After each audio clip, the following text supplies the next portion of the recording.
Hi, and welcome back to HRS 5100, Introduction to Assistive Technology.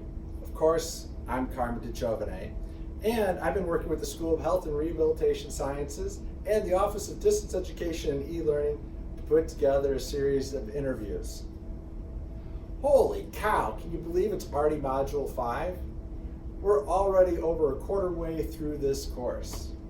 It's been moving fast, and I hope you've enjoyed it. Now, of course, I mentioned holy cow. If you don't know what that refers to, go on the internet, check out holy cow, and look for the Chicago Cubs. I'm a huge Chicago Cubs fan. One of the announcers always used to use the term holy cow. If you can figure out who it is, throw it in the discussion. It'd be kind of fun to have it in there. By the time you watch this video, we'll know who won the Super Bowl, Kansas City or Tampa Bay. Hopefully you'll have seen some good interviews or some good commercials, and you will have enjoyed the halftime show of the Super Bowl. The other thing is we'll know a little bit better about how the Illini basketball team, men's basketball team, is doing this year. Currently, right now, they're ranked number 12, so I'm super excited. And I even wore my lucky Illinois socks today just because they're doing so well. Hopefully by the time you see this video, they haven't tanked it, but they've been notorious to tank it. The other thing is, don't tell anybody that I'm wearing Illinois socks to work. Probably wouldn't look good given that I work for The Ohio State University. So now let's talk about assistive technology. We've got a lot to talk about. I graded both discussions 2 and number 3, and so I have some feedback for you. First thing is, make sure you're reading the materials that I have in the preparation section for each of the case study videos. In this past video, I provided some information about osteogenesis imperfecta, the diagnosis for SCEWO, and I want you to read that material and incorporate that into your responses for body systems and structures. So when we do future discussions, make sure you're looking at that material, and also you'll probably find it very important when we're doing the video quizzes. The other thing I want you to check out is the occupational therapy framework, and look at table 1 in that document. That table describes activities of daily living, which applies to the activities section of the discussion posts.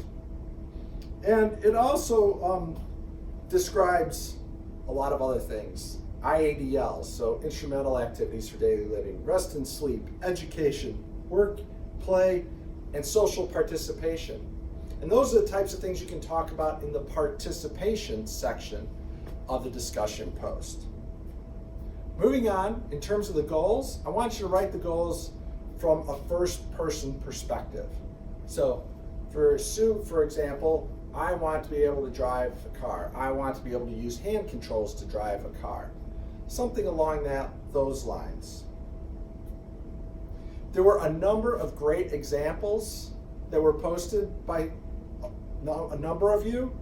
So if you're a little bit confused on how to incorporate the materials from the occupational therapy framework or the materials on osteogenesis imperfecta into your responses, go back through and look through those discussion posts.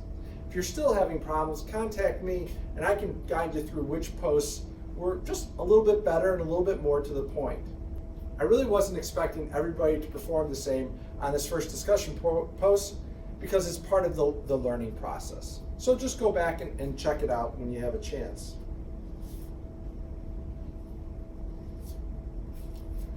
I had a blast looking through the simulation trials and consideration section of discussion number 3. It was great to see everybody's perspective on what SCEWO could potentially want to use in her home or community environment. Some of the highlights were the IoT, or the Internet of Things devices, stuff like Google Home, Amazon Alexa, Apple Siri or Apple Home products, and the focus on smartwatches.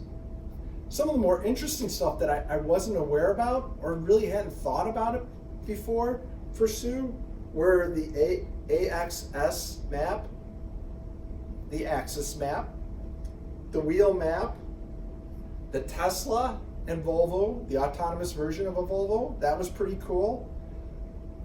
check out the YouTube video that was embedded in the discussion post on the Tesla. That was actually a great video because the person using the Tesla, I'm guessing, has a spinal cord injury or for whatever reason uses a manual wheelchair.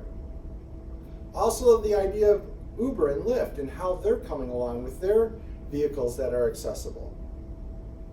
The last two I'll point out are the SCEWO Wheelchair. Don't know how to say it, but it was a cool looking wheelchair. I don't think it's available in the US.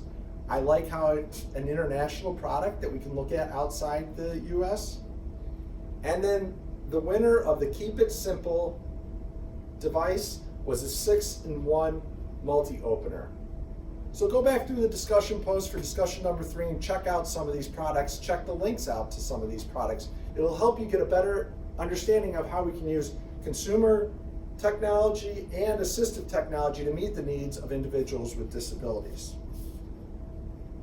Finally, the moderators are doing a great job of responding to posts and providing prompts. However, I didn't see a whole lot of responses to those prompts.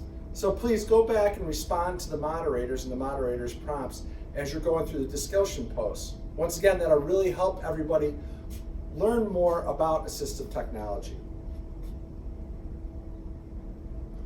Okay, so we're transitioning from user inputs to control interfaces.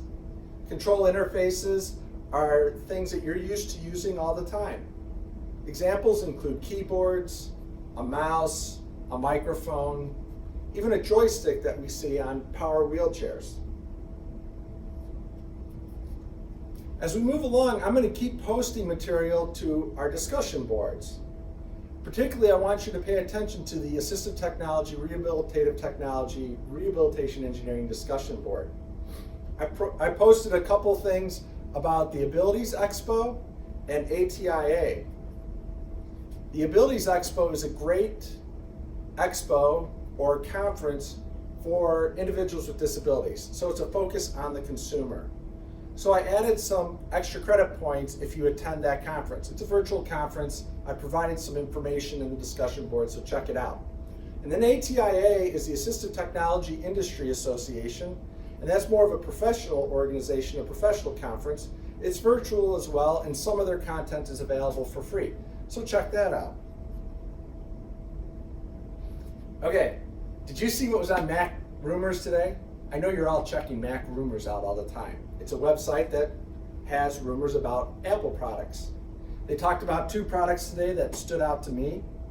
Autonomous vehicles. Apple is talking about getting into the autonomous vehicles arena, and a virtual reality headset that Apple is going to create. I'll put links into the discussion posts so you can go check those out.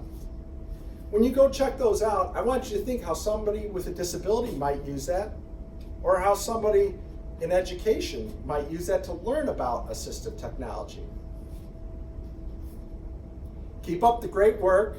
Reach out to me if you have any questions. Nobody's contacted me for office hours, so contact me if you want to meet to talk about assistive technology in general, the certificate program, or you want to talk about a particular component of the course. Keep posting cool stuff on your discussion forums, and if you see something cool or interesting, please post it on the ATRTRE discussion posts. And as always, have a great week.